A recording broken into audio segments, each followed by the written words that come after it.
jana Yamuna tira vanachari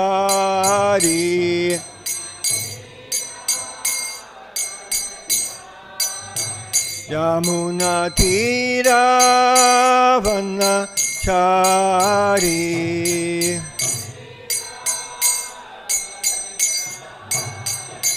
Jaya Radha Madhava Kunja Bihari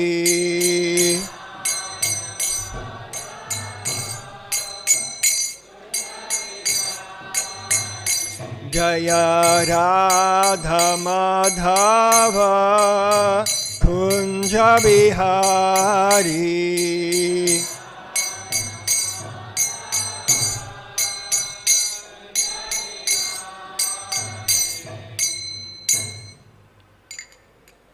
Nama Om Vishnupadaya Krishna Prasthaya Bhutale Srimati Bhaktivedanta Swami Nitinamane Namaste Saraswati Devam Gauravani Pracharane Nirvishesha Shunyabhari Pastachade Satarane Om Aganatamrandasya Ganangana Shalakaya Chakshun Militam Yena Tasmaye Shri Gurave Namaha He Krishna Karuna Sindhu Dinabandho Jagatpate Gopesha Gopika Kantarada Kantadamostute Tapta Kanchana Gaurangi Radhe Vrindavanishwari Vrishabhanusute Devi Pranamami Hari Priye Vanchakalpatrubhyascha Kripasindhu Bhyevacha Patitanam Pavanebhyo Vaishnavebhyo Namo Namaha Jaya Shri Krishna Chaitanya Prabhu Nityananda Shri Advaita Gadadha Shivasadi Gaura Bhaktivinoda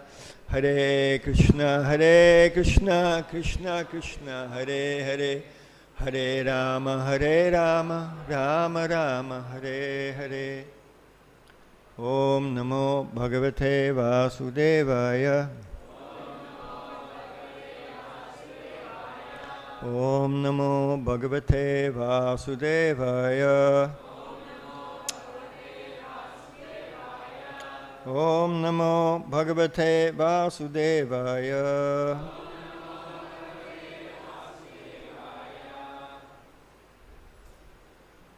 So the class today is Srimad Bhagavatam 214.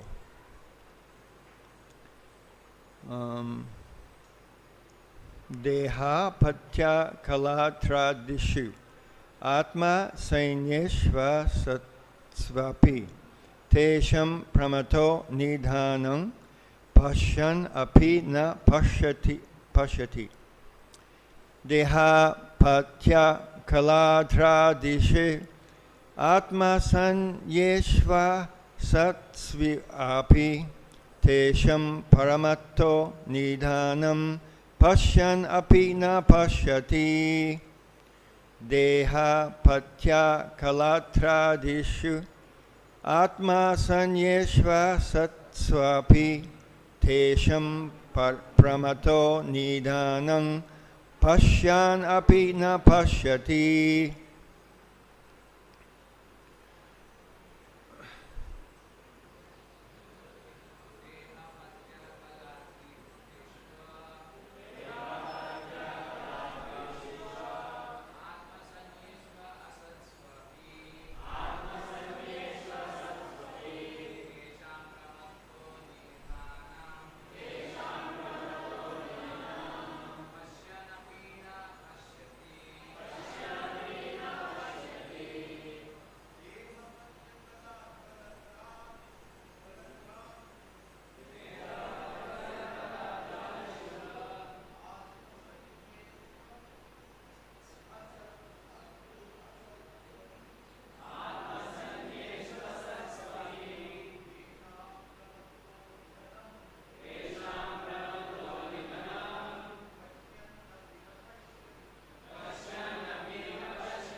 Okay.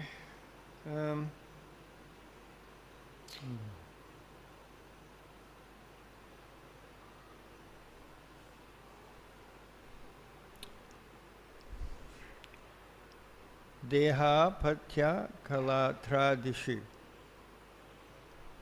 ātma-sainyeṣv asatsv teṣāṁ pramatto nidhanaṁ paśyan api na paśyati. Deha, body. Apatya, children. Kalatra, wife. Ādiṣu, and in everything in relation to them. Ātma, own. Sainyeṣu, fighting soldiers. Asatsu, fallible. Api, in spite of. Teṣāṁ, of all of them. Pramattaḥ, too attached. Nidhanam, destruction. Paśyan, having been experienced. Api, although. Na, does not. Paśyati, see it. Translation by Srila Prabhupada.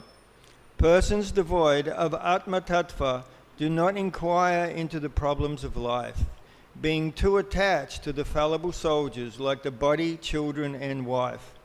Although sufficiently experienced, they still do not see their inevitable destruction. Purport. Purport by Srila Prabhupada. This material world is called the world of death. Every living being, beginning from Brahmā, whose duration of life is some thousands of millions of years, down to the germs who live for a few seconds only, is struggling for existence. Therefore, this life is a sort of fight with material nature, which imposes death upon all. In the human form of life, a living being is competent enough to come to an understanding of this great struggle for existence.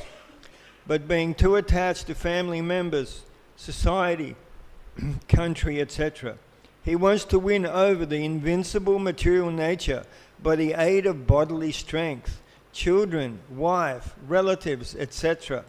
Although he is sufficiently experienced in the matter by dint of past experience and previous examples of his deceased predecessors, he does not see that the so-called fighting soldiers, like the children, relatives, society members and countrymen, are all fallible in the great struggle. One should examine the fact that his father or his father's father has already died, and that he himself is therefore also sure to die. And similarly, his children, who are the would-be fathers of their children, will also die in due course. No one will survive in the struggle with material nature. The history of human society definitely proves it, yet the foolish people still suggest that in the future they will be able to live perpetually with the help of material science. This poor fund of knowledge exhibited by human society is certainly misleading, and it is all due to ignoring the constitution of the living soul. This material world exists only as a dream, due to our attachments to it. Otherwise, the living soul is always different from the material nature. The great ocean of material nature is tossing with the waves of time, and the so-called living conditions are sometimes like foaming bubbles, which appear before us as bodily self, wife, children, society, countrymen, etc. Due to a lack of knowledge of self, we become victimized by the force of ignorance, and thus spoil the valuable energy of human life in a vain search after permanent living conditions, which are impossible in this material world. Our friends, relatives, and so-called wives and children are not only fallible, but also bewildered by the outward glamour of material existence. As such, they cannot save us. Still, we think we are safe within the orbit of family, society, or country. The whole materialistic advancement of human civilization is like the decoration of a dead body. Everyone is a dead body, flapping only for a few days. And yet all the energy of human life is being wasted in the decoration of this dead body. Sukadeva Goswami is pointing out the duty of the human being after showing the actual position of bewildered human activities. Persons who are devoid of the knowledge of ātma-tattva are misguided, but those who are devotees of the Lord and have perfect realization of transcendental knowledge are not bewildered. Jai Prabhupada.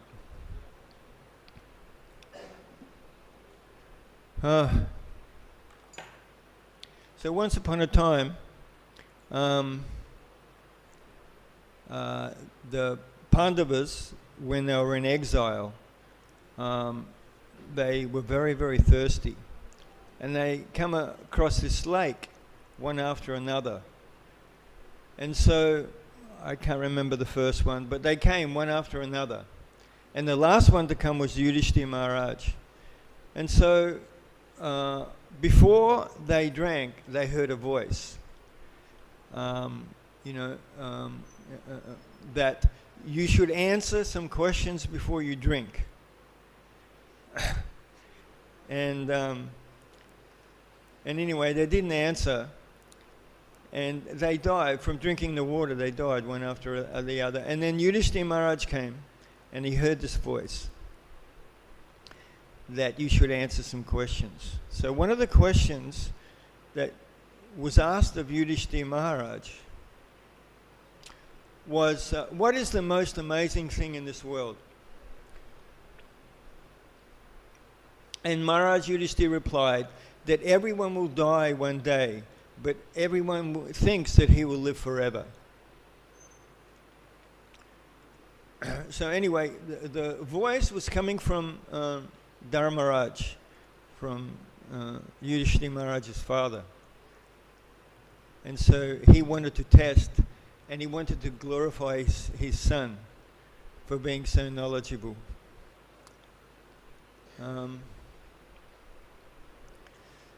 So, as Prabhupada says here,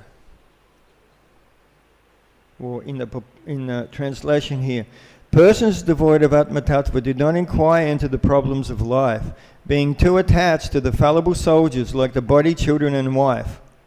Although sufficiently experienced, they still do not see their inevitable destruction. So everyone has experience. Their parents die, their grandparents die. They see death. We are living in Marchaloka here. This is the world of death. So everyone is dying, but no one is bothering, because the covering of Maya is such that we cannot see reality. We cannot understand what is real, what is not. We can't understand that we will die one day. We think we will live forever. So this covering of Maya is the reason why. I mean, Maya is a Vaishnavi. She's serving Krishna. She's an expansion of Radharani. So her service is to keep the jivas in illusion. And why is that? Because the jivas, they don't have a service mood. Just like criminals in a society, they get put in jail because they're causing trouble. So the jivas, where can they go? Can they go to Vrindavan? Can they go to Vaikuntha? No, because the mentality is wrong. They don't belong there. So Krishna has created this world for the criminals. In Jayavadhamma, it's explained that the jivas in Braj, in Vrindavan, they all come from Balaram, and they are eternally liberated naturally they have Krishna Prema. So they have a life of ecstasy, an eternal life of ecstasy in serving Krishna, because they have Krishna Prema. And when they come from Balaram, then they're naturally in this condition. So then Balaram will expand into the Chaturvyuha, and the Sankarshan of that Chaturvyuha, all the jivas in Vaikuntha are coming from him. So they all have Aishwarya Prem. They all have Prem in awe and reverence of Narayan.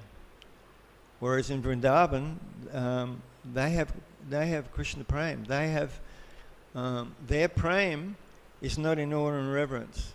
They don't know that Krishna is God. Mother Yasoda thinks that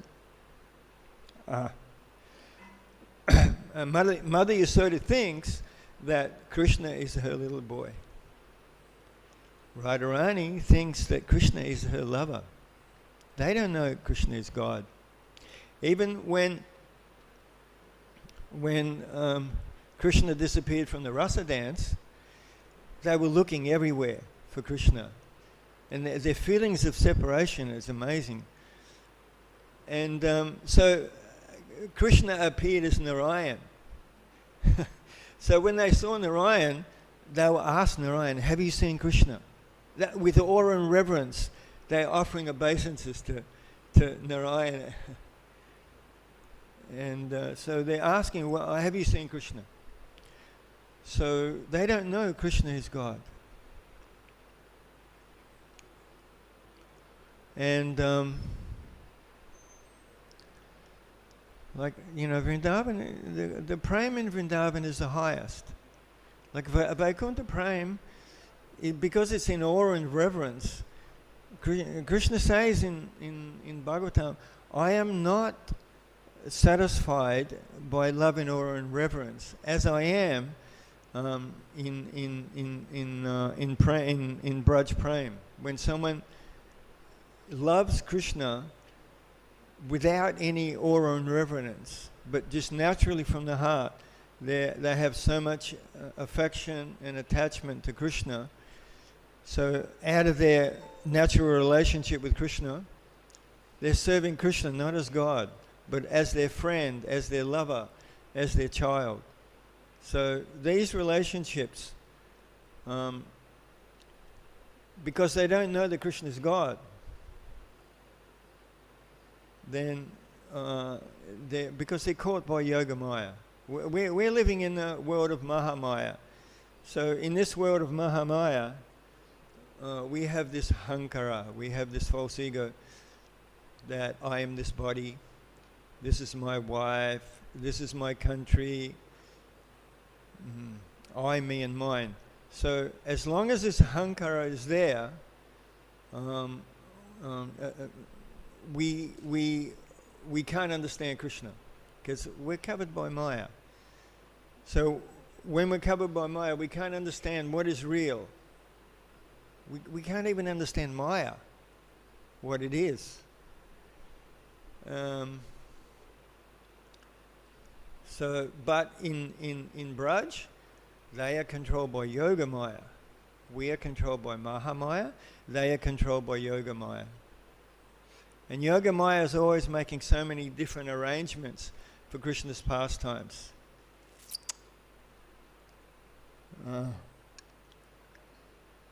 So the jivas in Braj, they come from Balaram. In Vaikuntha, from Sankarshan. And in this material world, they come from Mahavishnu.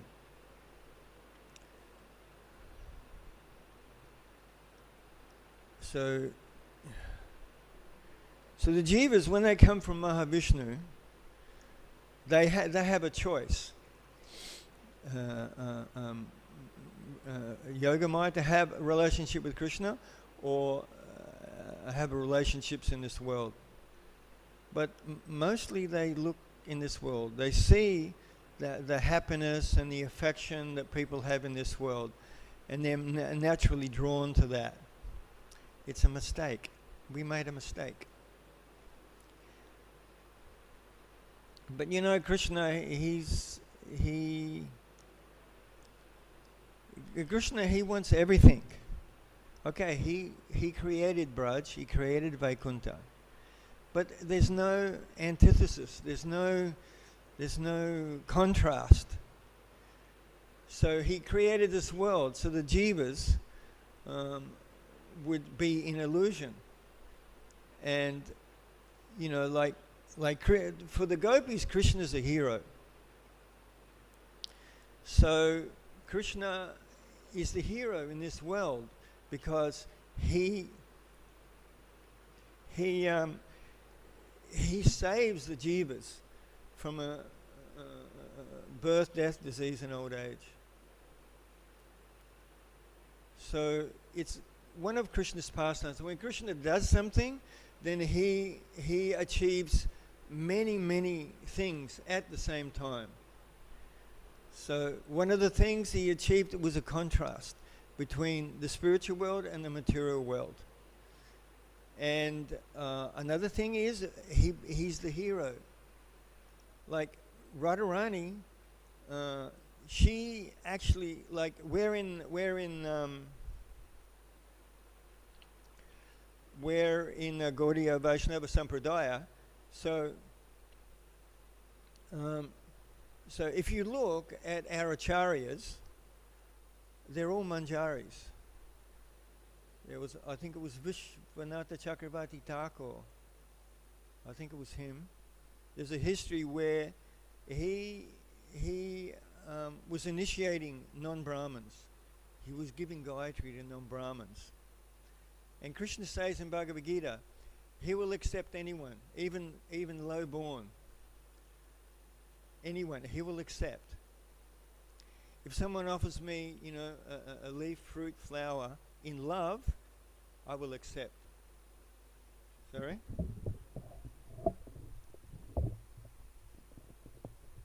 Hare Krishna. Is it? Oh, it's going. Okay. Thank you very much. Hare Krishna. Where was I?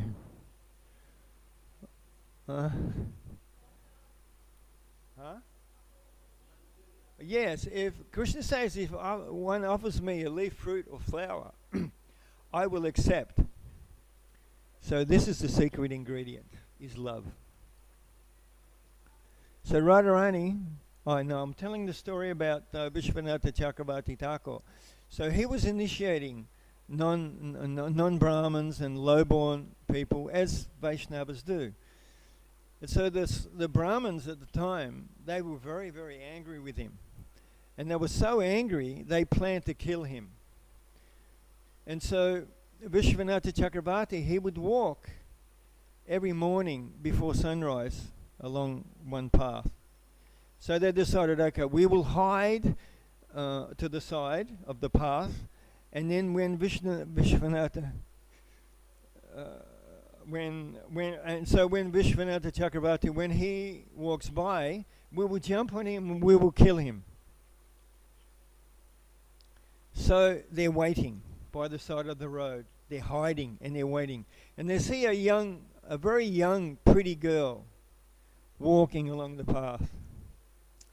And so they asked her, have you seen Vishwanatha Chakravarti Thakur? And she said, no. So then she walked by. Then later they realized that this young pretty girl was the Manjari form of Vishwanatha Chakravarti Thakur. So then they realized their mistake, and they went to Vishwanatha Chakravarti Thakur, begged forgiveness, and took initiation from him. Along. Yeah.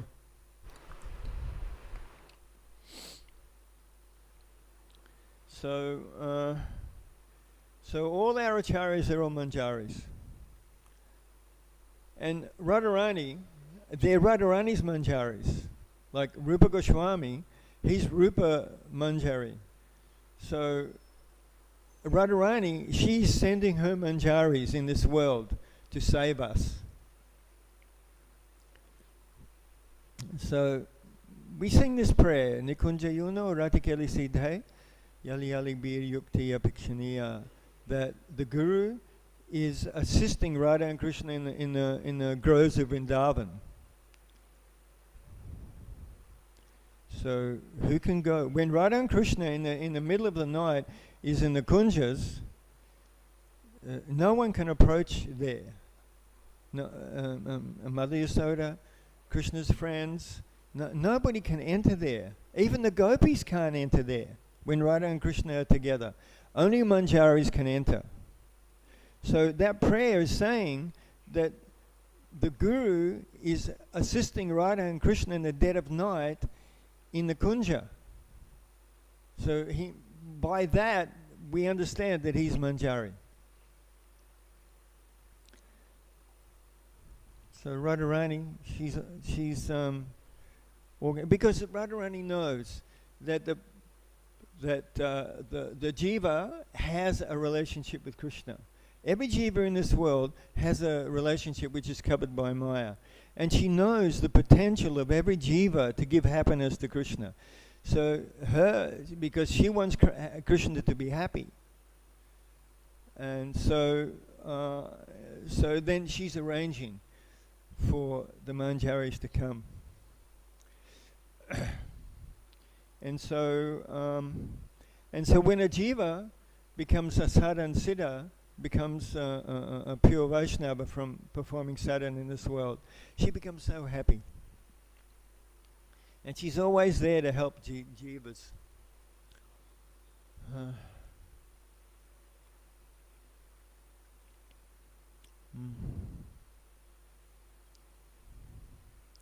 And so Radharani has the highest love for Krishna. Yeah, of all the gopis. And all the gopis, they have the highest love. Out of all devotees, the gopis, they have the highest love for Krishna. Once when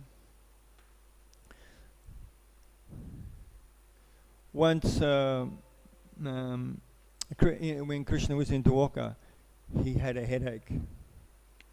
And so Narada Muni visited him and said to Krishna, "My Prabhu, what's wrong?" And Krishna said to him, "I have a headache." So Narada Muni said, "Well, what is the solution for this headache?" He said, "I need the dust from the feet of my devotees. If I put this on my head, my headache will clear." So then Narada Muni, he went to ask the wives of Krishna. Krishna has a headache. He needs dust from your feet to put on his head to clear the headache. And the wives went, "What? We can't give the dust from our feet. We'll go to hell. We'll suffer forever. We can't do this." So then Narada Muni went back to Krishna and explained the situation. And Krishna said, "Okay, you go to Braj and ask the gopis for dust from their feet." So he went there. And so when Narada Muni told the gopis immediately said, "Yes, take my dust from my feet." And they were all pushing and struggling. "No, you take my dust. No, take my dust." And they said, "We don't care if we burn in hell forever. If Krishna can become free from his headache, if Krishna can be happy, we will do it. We will do anything for Krishna." So who can do this? This high level of love. Like when Krishna said, "Sarvadharmam prajuja, mamikam sharanam braja," that one should give up all religious principles. So the queens of Dwarka, they were still attached to Vedic principles. They were afraid of going to hell. So, they're surrendered. They have Krishna Prem. But their surrender is nothing compared to the gopis. Their love is the highest.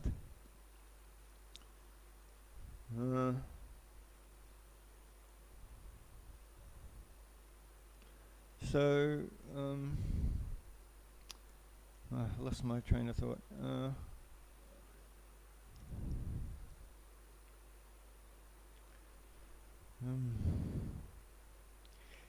Yeah, Sarvadharamam Parityajya. So, all forms of religion, Krishna is saying you should give this up. And so, in other verse, Krishna says, as they surrender unto me, I reward them accordingly. So Krishna is very strict. If we surrender maybe 10%, then Krishna will reveal himself 10%. If we surrender 50%, he will reveal himself 50%. So according to our surrender to Krishna, then he will surrender. I mean, he will, according to our surrender, he will give accordingly to our surrender. But Chaitanya Mahaprabhu, he wasn't exact like that. I mean, Krishna is very strict. But Chaitanya Mahaprabhu, he opened the doors of prem, the flood of prem, for anyone. Doesn't matter who they were, what their qualifications, whatever. And he gave this prem. He flooded the whole world with prem. So we're in this Gaudiya Vaishnava line.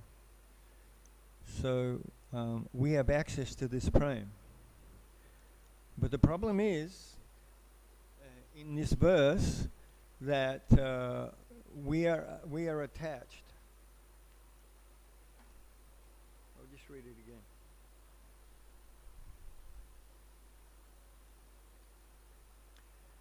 Persons devoid of ātma-tattva do not inquire into the problems of life, being too attached to the fallible soldiers like the body, children, and wife. So, because of Maya, we have affection in this world. We have affection for our wife, for our children. We love our money. We love our country. We love our body. We have so much love here in this world, and this love is binding us in this world. Because of false ego, because of hankara, we are identifying here in this world.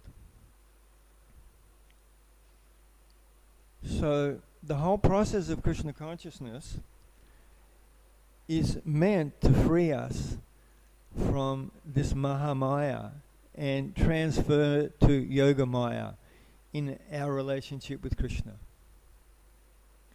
That's the whole purpose. Krishna says there's 4 types of people who come to him. There's one who's suffering, wants freedom from suffering. One who needs money, is suffering because he doesn't have money. One who's inquisitive, he wants to understand about this world, if there's a God, like that, like Jnani. And then there's the one who wants liberation. Now these 4 devotees, they're not looking for Krishna prema. You know, they're karma mishra bhaktas. They have a desire for something in this world. So they come to Krishna for that.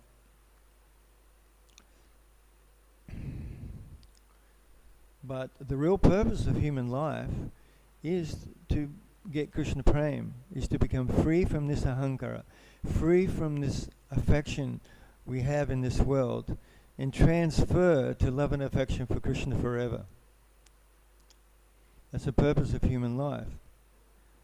And Prabhupada gave a very long purport here explaining these things. And so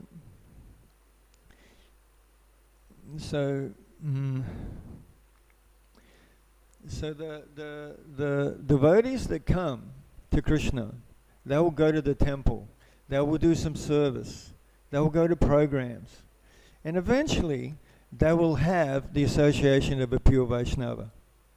When they get the association of a pure Vaishnava, then we can understand what is the purpose of human life. That we are suffering in this world, asking for money and material happiness will only further and continue our suffering, birth after birth. Like Dhruva Maharaj, when he went to the forest and he was meditating, when he got darshan of Vishnu, he said, I have been looking for broken pieces of glass, and now I have found a valuable gem. So, like materialistic devotees, we all come to Krishna, and we want this, we want that. Even Krishna in Bhagavatam, he says that if someone wants something in this world, they should pray to me. They shouldn't go to demigods. Because when a devotee comes to Krishna, or when a person comes to Krishna and prays for something, then Krishna will give him that thing so that he will not ask for that again. Whereas if we go to a demigod, they don't bother about what will be the outcome of what we want. Like, was it Vrikashura? He worshipped Lord Shiva, and he wanted the benediction that whoever's head he touched would break into a 1,000 pieces. And like, severely materialistic devotees like this, they go to the demigods because Krishna won't give such a benediction. I made friends in Tirupati. I made friends with a head panda there. So we used to talk. And one conversation, he was telling me, so many people are coming here because Balaji is famous, and not just in this Kali Yuga, but in every Kali Yuga, Balaji is like a famous form of Krishna that people from all over the world come and ask benedictions. And he gave me the story. There was one Hollywood actor. I can't remember his name, but he wanted an Oscar, and he tried for many years, couldn't get an Oscar. So he went to Balaji and he prayed for an Oscar, and he got one. So he was saying that Balaji will not give anything destructive. That's why these people, that's why they go to the demigods. Krishna won't give. And whatever thing that we want, whether it's money or we want a good wife or good husband or whatever we want, Krishna will give that, but in a way that eventually we won't ask for that thing again. Yeah. There's a story I read. I can't remember where I read this now. But it's a story about Giriraj. And Giriraj is very, very merciful. And for us, for Gaudiya Vaishnavas, Giriraj is one of the most important, or if not the most important place for us. So, so this story was someone came to Giriraj and was asking a benediction. So Giriraj, he gave that benediction, but he was, there's a verse in Bhagavatam that when Krishna favors a devotee, then he will take everything from that devotee. But, one has to be qualified for that. To become a beggar in the street, one will be in ecstasy. When Krishna makes one a beggar in the street, tears are whenever they chant, tears are coming from their eyes. The hair on their bodies is standing on end. So they're in ecstasy. Even though they're a street beggar, they're happier than anyone else in this world. So don't worry. But so there's a story of Giriraj. He gave the benediction, and then slowly he would take something away. And the devotees, stressing out, crying, and so he because for a devotee, when we suffer, this suffering is a springboard towards Krishna, Guru, and Vaishnavas. That's what it's supposed to be. This is Durga's service to Krishna for devotees. That because we're so attached in this world, we know Krishna's God. And by Prabhupada's mercy, we know what the goal of human life is. But because of our attachments, in the stage of anatta nivritti, the attachments are so strong that we can go up and down like a yo-yo. Just like a drop of water in a lotus leaf. A little wind will come, the lotus leaf will dip, and the water will fall very easily. So in that stage of anatta nivritti, it's very easy to fall. So Giriraj, he would take something. So the devotee becomes upset. But after some time, the devotee will he will accept and be settled. Because Krishna will not take away something that will break your existence. He doesn't do that. So he will take something. And then after some time, the devotee will accept that. So that anatta now is gone. So then again, he will take something. Just like a fisherman, when he catches a big fish, it's so big, he can't reel the fish in. So he will reel in a bit, and then the fish will struggle. So he waits. The fish gets tired, and then again. And again, the fish will struggle. So slowly. So Giriraj is like that. So slowly, he will bring us to him. In Bhagavatam it says that a devotee can never forget Krishna. Once a devotee's made a commitment, and he's made some advancement in Krishna consciousness, that advancement is permanent. It will go for life after life. And so from that advancement, how can he forget Krishna? I have a god brother. I think I told this story some time ago. I'll tell it again. It's a great story. I have a god brother who he was with Prabhupada in the 70s when Prabhupada was physically present. And then after, he wanted to enjoy. He wanted to be happy in this world. But his conscience was such, he couldn't enjoy. Every time he tried to enjoy, this voice, little voice of conscience, which is Prabhupada, the Guru is in the heart of every disciple. Janmi, Janmi, Prabhu say. Life after life. So he wanted to. Whoa. So he wanted to stop Krishna consciousness. He wanted to forget. He couldn't forget. He went to psychiatrists. He did different types of meditations. He did anything and everything that he could. I think even ayahuasca, some South American rituals he did. He did anything and everything. And then, so I saw him in Vrindavan. This is many years ago. And we were talking, and he was telling me this story. And so then he said, I have accepted that I'm a devotee, that I'm a disciple of Prabhupada, and I can't get rid of this. The conscience is so, and plus he said, I'm really happy that that I have Prabhupada, that I serve Prabhupada, and I'm really happy now that I'm a devotee. So he accepted it eventually. So he couldn't forget it. But Bhagavatam, Krishna says, a devotee, he cannot forget Krishna.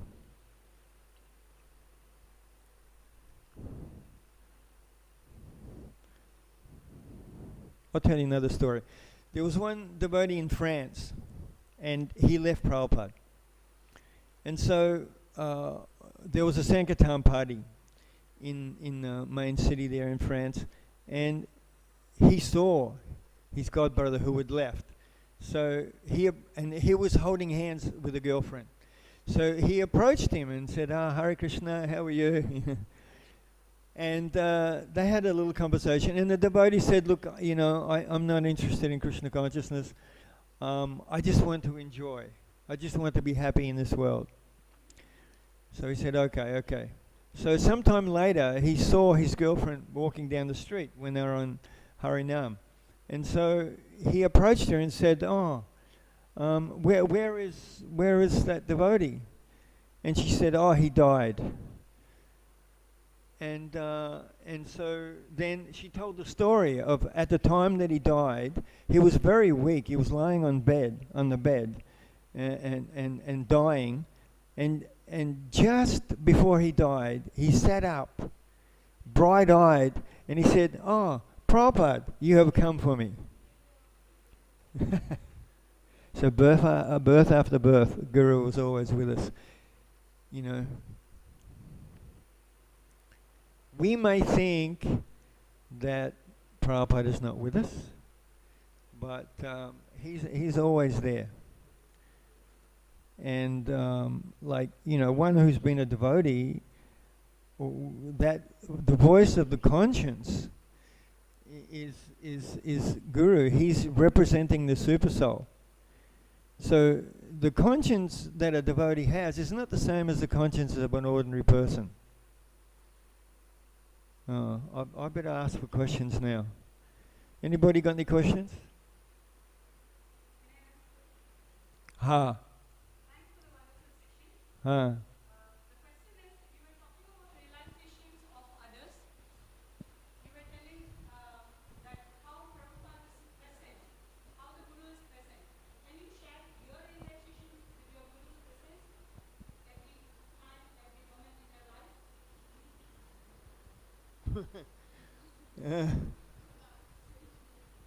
Well, look, whenever I, think of doing something wrong, then Prabhupada, he's telling me no.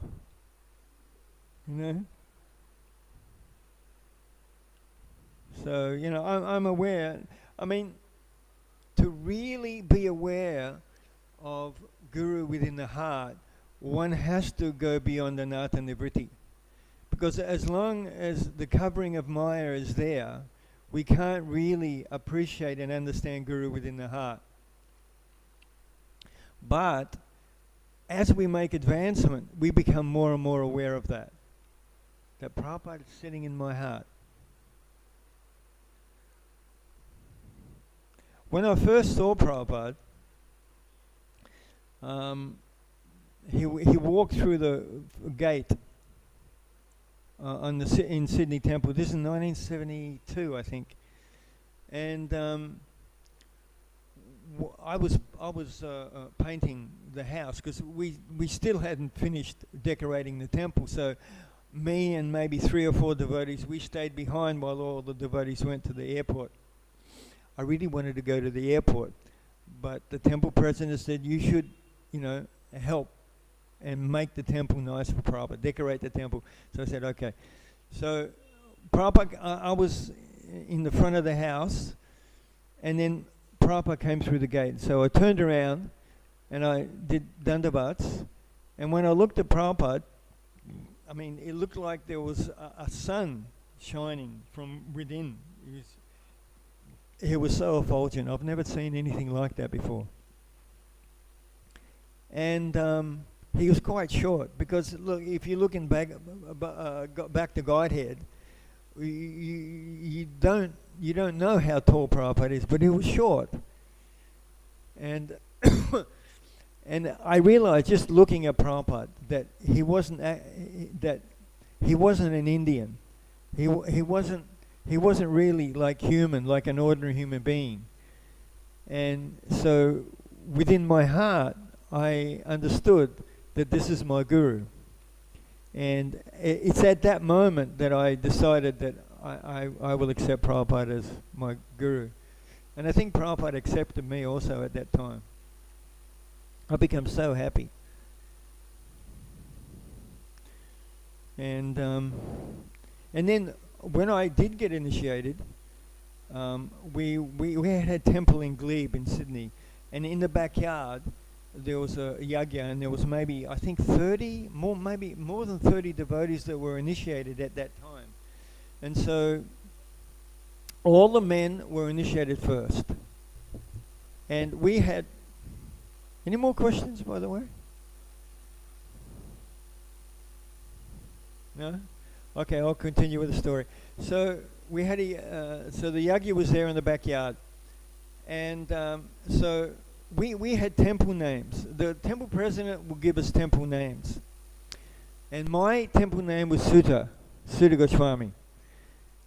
And so, at the time of initiation, the temple president, or it was actually the GBC at the time, which was Madhudvisa Swami.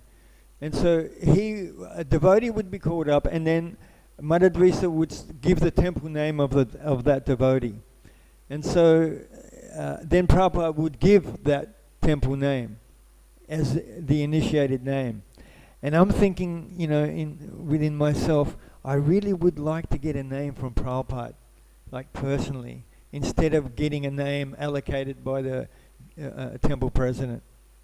So anyway, one devotee after another is getting initiated, and I'm waiting. So all the men were initiated, and I was not called up. So I was starting to really stress. And then the ladies one after another. And I decided, okay, the last lady to take initiation, I will stand up and ask Prabhupada personally for initiation. So the last lady got initiation. So then I stood up. And Prabhupada took one look at me, and he knew what my dilemma is, and he knew what my situation is just by one look. I mean, Guru, he knows who we are. He can see past, present, and future. He knows everything about us. So for Prabhupada to understand what my situation was so then he just went like this. I was at the back. So then I walked around and I stood before Prabhupada.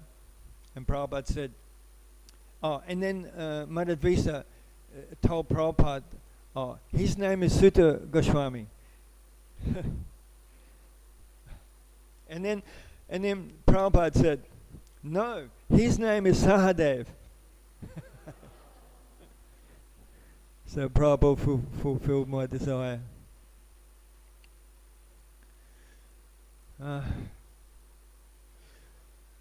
So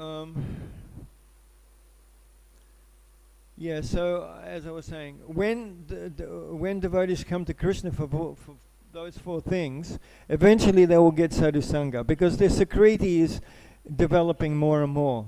So eventually, as the sakriti develops, they become qualified. They get the adhikar for sadhu sangha, for association with pure Vaishnavas. And when that happens, then one gets diksha, and then one begins the process of anatta nivritti. Before sadhu sangha, one cannot go through the process of anatta nivritti without diksha from pure Vaishnava. Before sadhu sangha, one's shravanam, kirtanam, vishnu smaranam will fulfill one's material desires. Like there are three levels of chanting the holy name. The first one is nama-parad. So when one has desires in the heart and one is chanting, then what is one thinking of while he's chanting? He's thinking, I like this, I want that. So, I mean, in nama-parad, one is not immersed in ecstatic praying. Tears are not coming from their eyes when they're chanting. But, so material desires are fulfilled from nama-parad. And then there's nambas. That's like a shadow of the pure name. When one chants like Ajamil, at the time when the Yamadutas came, he was screaming the holy name. Narayan, Narayan. He was calling for his son, but out of such intensity, then that freed him from... Nambas frees one from all material sinful reactions. So at that time, he was free from all these sinful reactions. The Yamadutas couldn't touch Nambas. And then Shuddhanam is when one has praying for Krishna, when he's exhibiting all the symptoms of praying, and he has a relationship with Krishna from his heart, a heartfelt relationship. Okay, I better stop the class. I've got very strict instructions. 9 o'clock bus. Thank you very much for coming and listening to me. I'm trying to serve Prabhupada by giving class, so you're all helping me in serving Prabhupada, so thank you very much. Hare Krishna.